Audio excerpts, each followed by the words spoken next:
Psaume 4. Quand je crie, réponds-moi, Dieu de ma justice. Dans la détresse, tu m'as mis au large. Use de grâce envers moi et écoute ma prière. Fils d'homme, jusques à quand livrerez-vous ma gloire à l'opprobre?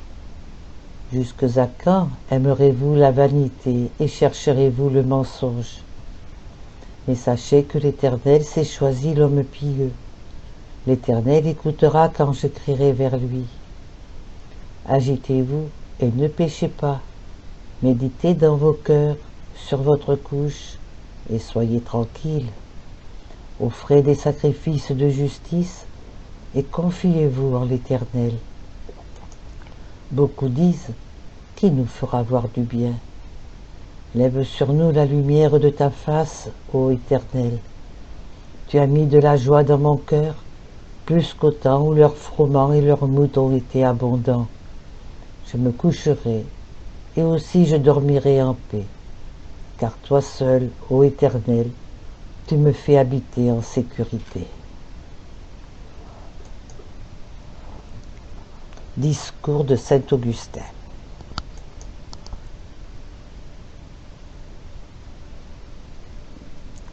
Le Christ est à la fin de la loi pour justifier tous ceux qui croiront en lui.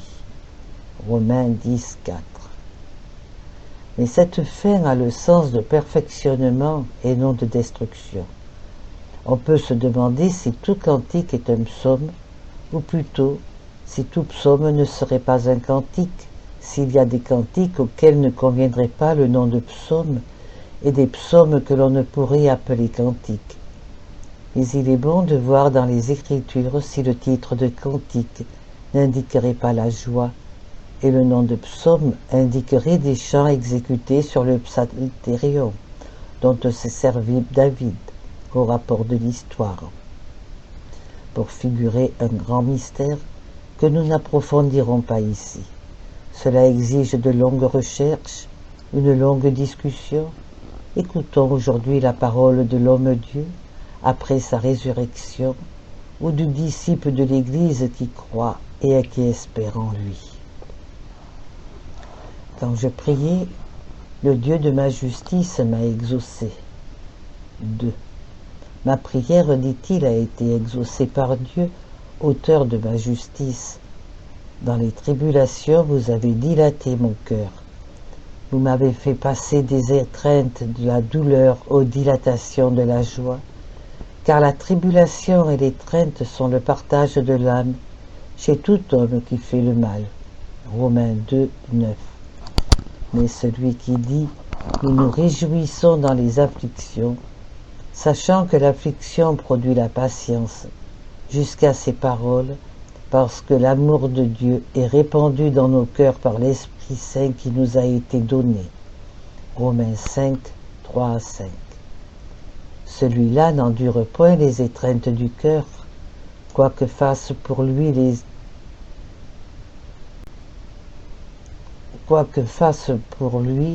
les causer ses persécuteurs du dehors. Le Verbe est à la troisième personne. Quand le prophète s'écrie, Dieu m'a exaucé, et à la seconde quand il dit, vous avez dilaté mon cœur. Si ce changement n'a point pour but la variété ou l'agrément du discours, on peut s'étonner qu'il ait d'abord voulu proclamer devant les hommes qu'il a été exaucé, puis interpeller son bienfaiteur.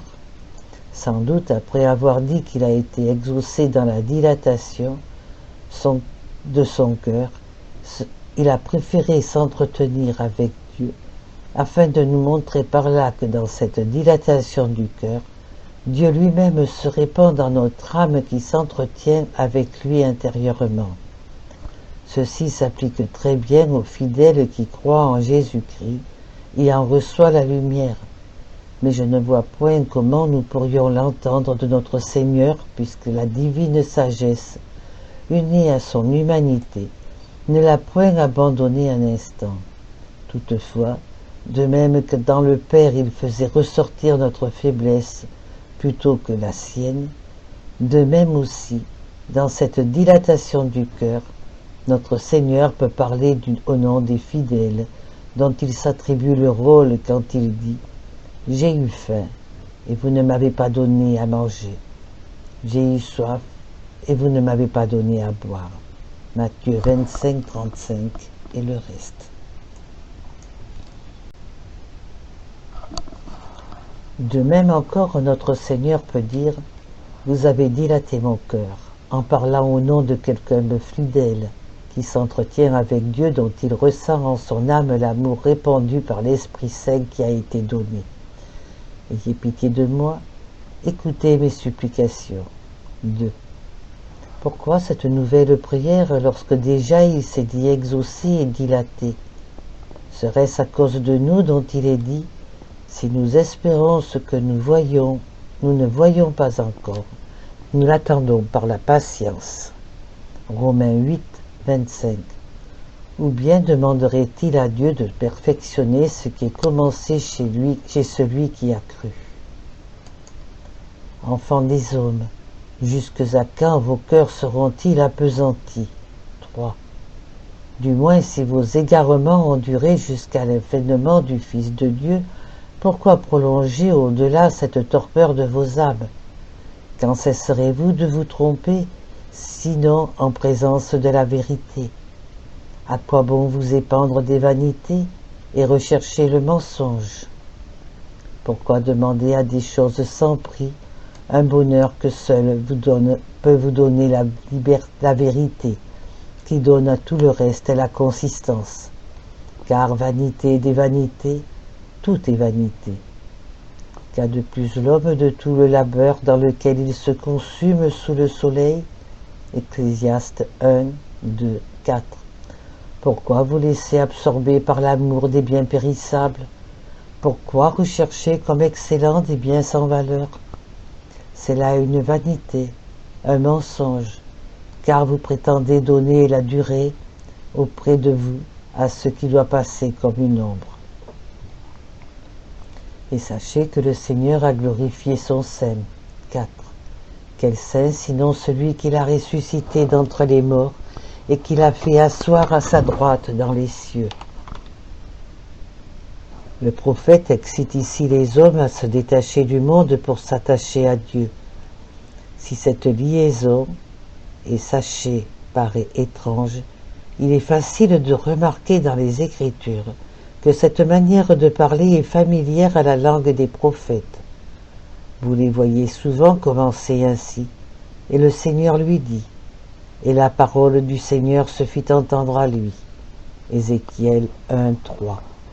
Cette liaison que ne précède aucune pensée et qui ne peut y rattacher la pensée suivante nous montrerait la transition merveilleuse entre l'émission de la vérité par la bouche du prophète et la vision qui a lieu dans son âme. Ici, néanmoins, on pourrait dire que la première pensée, pourquoi aimer la vanité et rechercher le mensonge, signifie gardez-vous d'aimer la vanité et de courir après le mensonge. Après viendrait fort bien cette parole, et sachez que le Seigneur a glorifié son Saint. Mais un diapsalma qui sépare ces deux versets nous empêche de les rattacher l'un à l'autre. On peut avec les uns prendre ce diapsalma pour un mot hébreu qui signifie « ainsi soit-il » ou avec d'autres pour un mot grec désignant un intervalle dans la psalmodie, en sorte qu'on appellerait psalma le chant qui s'exécute, diapsalma un silence dans le chant, et que sempsalma, indiquant l'union des voix pour exécuter une symphonie, diapsalma en marquerait la désunion, un repos, une discontinuation. Quel que soit le sens que l'on adopte, il en résulte du moins cette probabilité qu'après un diapsalma, le sens est interrompu et ne se rattache point à ce qui précède. Le Seigneur m'exaucera quand je crierai vers lui. 4. Cette parole me paraît une exhortation à demander le secours de Dieu dans toute la force de notre cœur, ou plutôt avec un gémissement intérieur et sans bruit. Comme c'est un devoir de remercier Dieu du don de la lumière en cette vie, c'en est un aussi de lui demander le repos après la mort. Que nous mettions ces paroles dans la bouche du prédicateur fidèle ou de notre Seigneur, elles signifient « Le Seigneur vous exaucera quand vous l'invoquerez ». Mettez-vous en colère, mais ne péchez point. 5. On pouvait se demander qui est digne d'être exaucé ou comment ne serait-il pas inutile pour le pécheur de s'adresser à Dieu. Le prophète répond donc « Entrez en colère, mais ne péchez point ». Réponse qui peut s'entendre de deux manières. Ou bien, même dans votre colère, ne péchez point, c'est-à-dire quand s'élèverait en vous ce mouvement de l'âme que par un châtiment du péché nous ne pouvons dominer, que du moins il soit désavoué par cette raison, par cette âme que Dieu a régénérée intérieurement, afin que du moins nous fussions soumis à la loi de Dieu par l'Esprit, si par la chair nous obéissons encore à la loi du péché. Romains 7, 25. Ou bien, faites pénitence, entrez en colère contre vous-même à cause de vos désordres passés, et ne péchez plus à l'avenir. Ce que vous dites dans vos cœurs, suppléez, dites-le, de manière que la pensée complète soit celle-ci. Dites bien de cœur ce que vous dites, et ne soyez pas un peuple dont il est écrit « Ce peuple m'honore des lèvres et des cœurs, et les cœurs sont loin de moi. » Soyez constrits dans le secret de vos demeures. 5. Le prophète avait dit dans le même sens « dans vos cœurs », c'est-à-dire dans ces endroits secrets où le Seigneur nous avertit de prier après en avoir fermé les portes. Matthieu 6, 6. Ce conseil, soyez contrit, ou bien recommande cette douleur de la pénitence qui porte l'âme à s'affliger, à se châtier elle-même pour échapper à cette sentence de Dieu qui la condamnerait au tourment, ou bien c'est un stimulant qui nous tient dans l'éveil afin que nous jouissions de la lumière du Christ.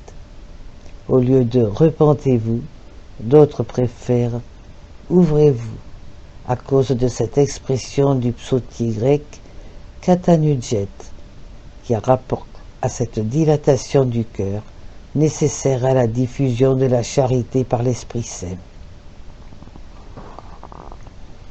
Offrez un sacrifice de justice et espérez au Seigneur. 6. Le psalmiste a dit « Le sacrifice agréable à Dieu est un cœur contrit ». Psaume 1, 19. Alors un sacrifice de justice peut bien s'entendre de celui qu'offre une âme pénitente. Quoi de plus juste que de s'irriter plutôt contre ses propres fautes que contre celles des autres, et de s'immoler à Dieu en se châtiant?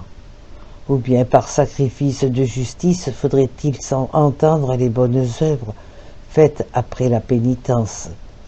Car le diapsalma placé ici pourrait fort bien nous indiquer la transition de la vie à une vie nouvelle, en sorte que le vieil homme étant détruit, ou du moins affaibli par la pénitence, l'homme devenu nouveau par la régénération offre à Dieu un sacrifice de justice, quand l'âme purifiée s'offre et s'immole sur l'autel de la foi pour être consumée par le feu divin ou par le Saint-Esprit, en sorte que offrir un sacrifice de justice et espérer dans le Seigneur revient à dire « Vivez saintement, attendez le don de l'Esprit Saint, afin que vous soyez éclairés par cette vérité à laquelle vous avez cru. » Néanmoins, espérer dans le Seigneur est encore obscur. Qu'espérons-nous sinon des biens? Mais chacun veut obtenir de Dieu le bien qu'il préfère, et l'on trouve rarement un homme pour aimer des biens invisibles. Ces biens de l'homme intérieur, seuls dignes de notre attachement, puisqu'on ne doit user des autres que par nécessité et non pour y mettre sa joie. Aussi le prophète, après avoir dit « Espérez dans le Seigneur », ajoute avec beaucoup de raison, beaucoup disent « Qui nous montrera les biens ?» Verset 6. Discours et questions que nous trouvons journellement dans la bouche des insensés et des méchants qui veulent jouir ici-bas d'une paix, d'une tranquillité que la malignité des hommes les empêche d'y trouver. Dans leur aveuglement, ils osent accuser l'ordre providentiel et, se roulant dans leur propre forfait, ils pensent que les temps actuels sont pires que ceux d'autrefois. Ou bien aux promesses que Dieu nous a faites de la vie future, ils opposent le doute et le désespoir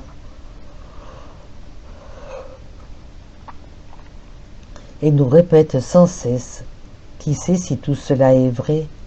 ou « Qui est revenu d'entre les morts pour nous en parler ?» Le prophète expose donc admirablement et en peu de mots, mais seulement aux yeux de la foi, les biens que nous devons chercher. Quant à ceux qui demandent qui nous montrera la félicité, il répond « La lumière de votre face est empreinte sur nous. » 7.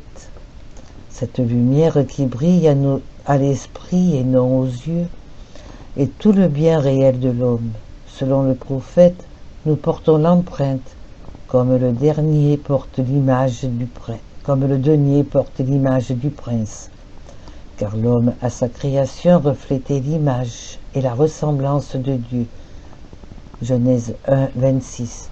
Image que défigurera le péché. Le bien véritable et solide pour lui est donc d'être marqué de nouveau par la régénération.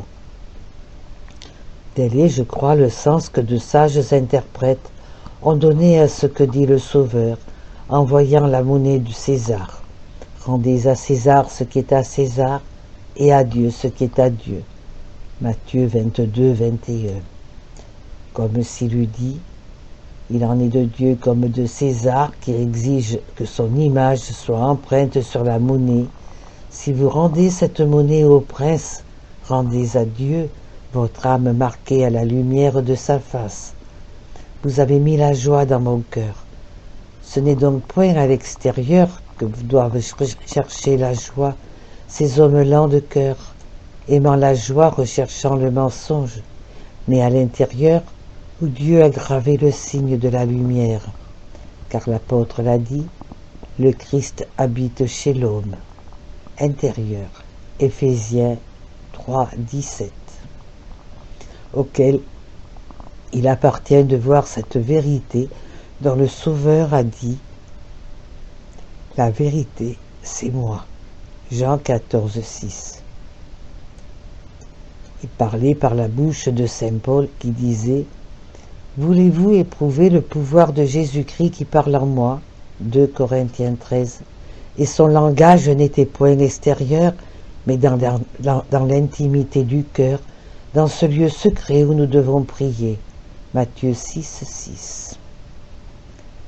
Mais les hommes en grand nombre, épris de biens temporels, incapables de voir dans leur cœur les biens réels et solides, n'ont su que demander « Qui nous montrera les biens ?» C'est donc avec justesse qu'on peut leur appliquer le verset suivant. Ils se sont multipliés à la récolte de leur froment, de leur vin et de leur huile. Verset 8. Et s'il est dit leur froment, ce n'est pas sans raison, car il y a aussi un froment de Dieu, ce qui est le pain vivant descendu du ciel. Jean 6, 51. Il y a un vin de Dieu, puisqu'ils seront enivrés dans l'abondance de sa maison. Psaume 35, 9. Il y a aussi une huile de Dieu dont il est dit « Votre huile a parfumé ma tête ». Psaume 22, 5. Ces hommes nombreux qui disent « Qui nous montrera les biens ?» et ne voient pas le royaume de Dieu qui est en eux-mêmes. Luc 27, 22. se sont donc multipliés par la récolte de leur froment, de leur vin et de leur huile. Se multiplier, en effet, ne dit pas toujours de l'abondance, mais quelquefois de la pénurie, alors qu'une âme enflammée pour les voluptés temporelles d'un désir insatiable devient la proie de pensées inquiètes qui la partagent et l'empêchent de comprendre le vrai bien qui est impie.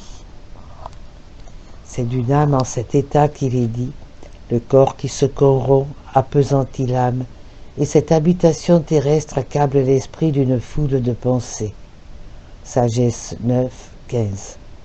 Partagé par cette foule innombrable de fantômes que lui causent les biens terrestres, s'approchant d'elle sans relâche pour s'en éloigner, ou la récolte de son froment, de son vin et de son huile, elle est loin d'accomplir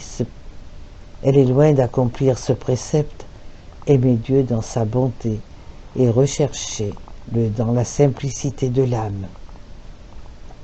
Cette simplicité est incompatible avec ses occupations multiples, mais à l'encontre de ces hommes nombreux qui se jettent sur l'appât des biens temporels et qui disent « Qui nous montrera les biens que l'on ne voit point des yeux, mais qu'il faut chercher dans la simplicité du cœur ?» L'homme fidèle dit avec transport « C'est en paix que je m'endormirai dans le Seigneur et que je prendrai mon repos. » Il a droit d'espérer en effet que son cœur deviendra étranger aux choses périssables, qu'il oubliera les misères de ce monde, ce que le prophète appelle justement un sommeil et un repos, et ce qui est la figure de cette paix que nul trouble n'interrompt. Mais un tel bien n'est point de cette vie, nous devons l'attendre seulement après la mort, comme nous l'enseignent encore les paroles du prophète qui sont au futur, car il n'est pas dit « J'ai pris mon sommeil, mon repos non plus que je m'endors, je me repose, mais bien, je dormirai, je prendrai mon repos. » Alors ce corps corruptible sera revêtu d'incorruptibilité, ce corps mortel sera revêtu d'immortalité, et la mort elle-même sera absorbée dans la victoire. 1 Corinthiens 15, 54. De là ce mot de l'apôtre, « Si nous espérons ce que nous ne voyons pas encore, nous l'attendons par la patience. » Romains 8, 25. Aussi le prophète a-t-il eu raison d'ajouter « Parce que c'est vous, Seigneur, qui m'avez singulièrement affermi d'une manière unique dans l'espérance. » Psaume 9, 10. Il ne dit point ici qui m'affermirait, mais bien qui m'avait affermi. Celui-là donc qui a conçu une telle espérance jouira certainement de ce qu'il espère.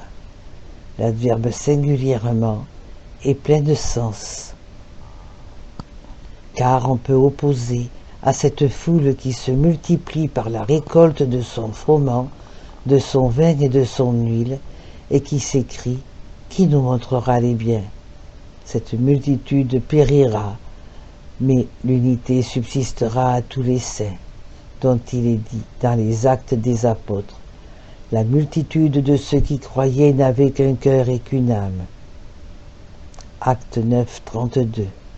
Il nous faut donc embrasser la singularité et la simplicité, c'est-à-dire nous soustraire à toute cette foule